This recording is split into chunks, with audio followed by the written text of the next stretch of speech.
तो दोस्तों आज हो गया 28 जुलाई 2020। बिहार समेत देश दुनिया की बड़ी और ताज़ा समाचार लेके आए सिर्फ आपके लिए। चलिए फटाफट खबर शुरू करते हैं। उससे पहले अगर चैनल को अब तक सब्सक्राइब ना किया हो तो फटाफट चैनल को सब्सक्राइब कर दे, लाइक कर दे, शेयर कर दे, ताकि इसी तरह की बड़ी खबर आपको हर रोज़ मिल सके। चलिए शुरू करते हैं आज की पहली बड़ी खबर। बिहार में बाढ़ का प्रकोप बढ़ता जा रहा है। सोमवार की शाम तक राज्य की 11 जिलों के 93 प्रखंड के 765 पंचायत बाढ़ से घिर गए हैं। इससे 24,42,000 की आबादी बाढ़ से प्रभावित हुई है। सोमवार को भी हेलीकॉप्टर के माध्यम से पूर्वी चंपारण, दरभंगा और गोपालगंज में बाढ़ पीड़ितों के बीच फूड पैकेट्स उपलब्ध कराए गए हैं। आपदा प्रबंधन विभाग के अफसर सचिव ने प्रेस कॉन्फ्रेंस में ये जानकारी दी। उन्होंने कहा कि बाढ़ पीड़ितों के लिए विभिन्न जिलों में 703 सामुदायिक किचन चलाए जा रहे हैं। यहाँ पर प्रतिदिन 3.25 लाख लोगों को भोजन कराया जा रहा है।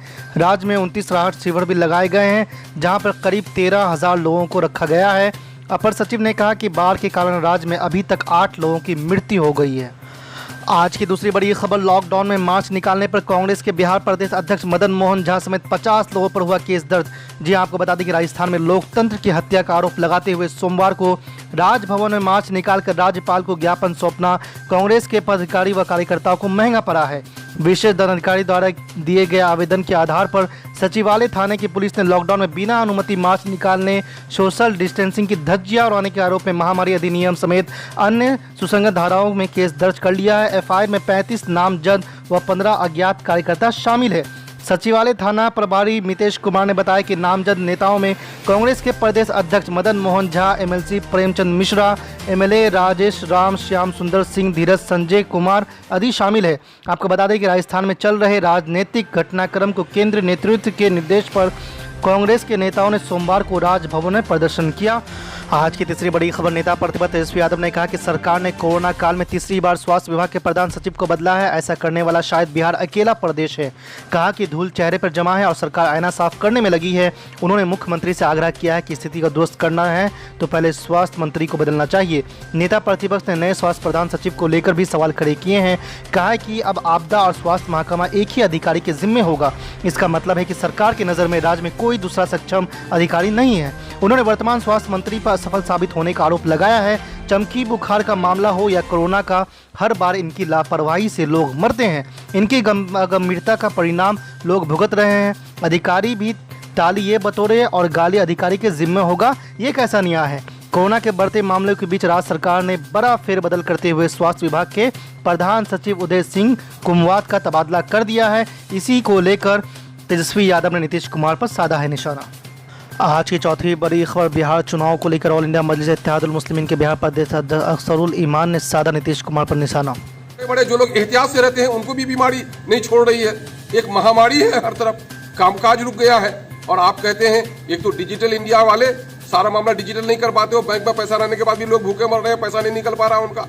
जमीन बेच के आदमी आ रहा है, सर्वर डाउन है, 1 दिन की रजिस्ट्रेशन का काम 3 दिन के बाद होता है। और इस हाल में जबकि 30% लोगों को भी आप यहाँ पर इंटरनेट की सुविधा नहीं दे पा रहे हो और आप कह रहे हो कि हम साहब सोशल मीडिया के माध्यम से प्रचार प्रसार करा लेंगे। हम वर्चुअल रैली कराने का काम शुरू करा दिया है आपके इशारे पर इन लोगों ने, दौलतमंदों ने। तो गरीब आदमी को इलेक्शन लड़ने का हक नहीं, वो कहाँ से कराएगा, कहाँ से। इलेक्शन एक त्यौहार है, होली, दिवाली, ईद में सबको भागीदार बनाया जाता है। शराबी मुसलमान भी उस दिन ईद गाह जाता है, जो कभी मंदिरों में नहीं जाता वो भी होली के रंग खेलता है। और लोकतंत्र का एक त्यौहार ऐसा है कि इसमें हर आदमी को, देश के हर नागरिक को इसमें भागीदारी अदा करनी है। और जब तक प्रचार प्रसार नहीं होगा, वो अपने पार्टी के नीति को, अपने नेता के नियतों को करीब से नहीं देखेगा तो फिर वोट मतदान करेगा कैसे। इसलिए जब तक हालात बेहतर नहीं हो, अभी सबसे बड़ी लड़ाई, सारे कामकाज बंद है, सारे कामकाज बंद है, रोजगार बंद है, लोग भूखे मर रहे हैं। सरकार हर दिन कह रही है कि साहब कोरोना से लड़ना जरूरी है। तो कोरोना से लड़ने वालों फिर इलेक्शन लड़ने की तैयारी क्यों कर रहे हो? और कहोगे कि तुम भी तो तैयारी कर रहे हो। हम मजबूरी में, घर में आग लगी है लेकिन घर की तिजोरी पर भी कोई हमला कर रहा है तो हम आग भी बुझाएंगे, चोरों से भी लड़ेंगे। यही काम हम कर रहे हैं। इलेक्शन का चैप्टर भी बंद करो, पहले कोरोना से लड़ो। कोरोना की लड़ाई खत्म होगी। हालात जब तक अमन के नहीं हो सकते तब तक सही मुनसिफाना इलेक्शन नहीं हो सकता है। और मैं आपको कहता हूं, ये इलेक्शन कमीशन ये ऐलान करे, ये भाजपा अब तक चुप्पी साधे हुए और ये लोग नबज टटोल रहे हैं, सरकार में बैठे हुए लोग, कि कोरोना में इलेक्शन करने से हमारी जीत आसानी होगी या कोरोना के बहाने इलेक्शन टालने से हमारी आसानी होगी। ये हमारे कहने से, आपके कहने से कुछ नहीं होने जा रहा है। ये लोग अपनी जीत को सुनिश्चित करने के लिए हालात का आकलन कर रहे हैं। अगर इनको लगेगा कि कोरोना ही में हम इलेक्शन करा लें तो इलेक्शन कमीशन का इस्तेमाल करेंगे, और जब कोरोना में अगर उनको लगेगा हमारी जीत नहीं हो सकती है तो हम जैसे लोगों के इस तरह के बयान को वो सहारा देकर के विपक्ष की जो पार्टियां बयान दे रही हैं उनको आधार बनाकर अपने इलेक्शन को टाल देंगे। इनके हर हाल में चित भी इनकी, पट भी इनकी, ये कर रहे हैं। लेकिन आज देश के लिए कहीं से भी मुनासिब नहीं है कि इस किस्म के हालात में इलेक्शन कराया जाए। आज की 5वीं बड़ी खबर, पीस पार्टी के नेता शादाब चौहान ने बकरीद को लेकर कह दी बड़ी बात। आदाब मेरे देश के 138 करोड़ देशवासियों, ईद उल अजहा जिसको बकरा ईद के नाम से भी लोग जानते हैं, वो त्योहार भारत में नहीं पूरे विश्व में आ रहा है और भारत में ये त्योहार 1 अगस्त को मनाया जाएगा। लेकिन जैसे ही बकरा ईद यानी ईद उल अजहा आती है, एक गैंग, मानवता नामी फर्जी गैंग जो इंसानियत की बात करता है, वो जिंदा हो जाता है फर्जी गैंग। और वो गैंग हर बार क्या बातें करता है? जीव हत्या नहीं होनी चाहिए। भाजपा के एक विधायक ने कह दिया कि आलू और साग खा करके बकरा ईद मना लेनी चाहिए। एवं कोरोना काल में उसके विपरीत 5 अगस्त को प्रधानमंत्री श्री नरेंद्र मोदी जी 200 लोगों के साथ भूमि पूजन करने वाले हैं। एक तरफ 200 लोग एक साथ नमाज नहीं अदा कर सकते, ये गाइडलाइन है। तो ये जो डिफरेंस क्रिएट किया गया है, ये भारत के संविधान के आर्टिकल 25, आर्टिकल 14 और आर्टिकल 19 के खिलाफ है। लेकिन मैं उस गैंग को एक बहुत ही स्पष्ट बात कहना चाहता हूं, जो बार बार हर बकरीद को आकर के जीव हत्या की और बड़ी बड़ी बातें करता है। पहले तो ये स्पष्ट कर दूं कि आर्टिकल 25 भारत का संविधान हर व्यक्ति को मजहब की आजादी देता है कि वो अपने धर्म का पालन करे। उसके बाद भी मैं आपको बता दूं कि भारत के अंदर 18 बड़े ऐसे मंदिर हैं जहां पर बलि चढ़ाई जाती है, जिसमें आसाम का एक बड़ा मंदिर भी है।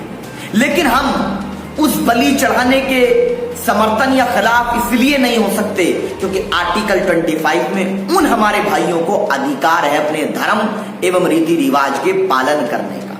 जब मेरे मजहब ने कुर्बानी के लिए हलाल जानवर मुझे बता दिए कि इस जानवर की इस तरीके से कुर्बानी होगी, जब मुझे सुन्नत इब्राहिमी का तरीका नबी करीम सल्लल्लाहु अलैहि वसल्लम ने बता दिया और जिस पर चलने की आजादी भारत का संविधान देता है, तो मैं क्यों किसी की बात मानूंगा? हाँ, हम कुर्बानी भी करेंगे और नमाज भी अदा करेंगे, लेकिन वही काम करेंगे दायरा दस्तूर और तरीके सलीके से और सुन्नत इब्राहिमी जो क़यामत तक रहने वाली है इंशाअल्लाह, उसके एतबार से करें। दूसरी चीज बहुत इंपॉर्टेंट कि जो हमारे मित्रगण कहते हैं कि जीव हत्या कर देते हैं, तो आपको बता दूं ये साइंस का जमाना है। बड़े हमको दुहाई देते ना, हम साइंस की बात नहीं करते, साइंस की बात सुनिए। साइंस के अनुसार प्लांट यानी कि पेड़ पौधे भी जीव हैं, और जो हम दही खाते हैं सबसे ज्यादा बैक्टीरिया दही में होता है, और दही भी एक लिविंग थिंग है यानी जीव है। तो एक जीव हत्या करके, आपके अनुसार हम उसको जीव हत्या नहीं कहते, हम उसको कहते हैं कुर्बानी। हम उसको कहते हैं कि ये जो जितनी भी चीजें हैं ये इंसान का भोजन है। जो जानवर जायज हैं काटने के लिए, वो हमारे भोजन के लिए ईश्वर ने, अल्लाह ने, ऊपर वाले ने दिए। और 70% लोग मांसाहारी भारत में हैं। 70% तो मुसलमान नहीं है भारत में, उसमें ईसाई भाई भी हैं, हिंदू भाई भी हैं, दलित भाई भी हैं, सिख भाई भी हैं। सबको क्या खाना है क्या नहीं खाना ये उसका निजी अधिकार है, कोई जबरदस्ती नहीं कर सकता कि कौन क्या खाएगा क्या नहीं खाएगा। ठीक उसी तरीके से 70% हमारे लोग भारत के खाते हैं, लेकिन उसमें से सिर्फ मुसलमान कितने हैं? सिर्फ 15 से 16% हैं। आप बात कर लेते हैं जीव। जो भाई हमारे शलजम खाते हैं, जो भाई हमारे मूली खाते हैं, गाजर खाते हैं, या जो भी फल या सब्जी पेड़ से उगते हैं और हरे शक्ल में रहते हैं, वो सब के सब जीव हैं। यहां तक कि अगर दाल खाते हैं, क्योंकि दाल को अगर खेत में डालोगे वो भी उब जाएगी, उपजाऊ हो जाएगी वो भी, तो वो भी एक जीव की कैटेगरी में आया, क्योंकि वो जीव का बीज है। अंडा जो है, अंडा भी एक जीव की श्रेणी में आता है।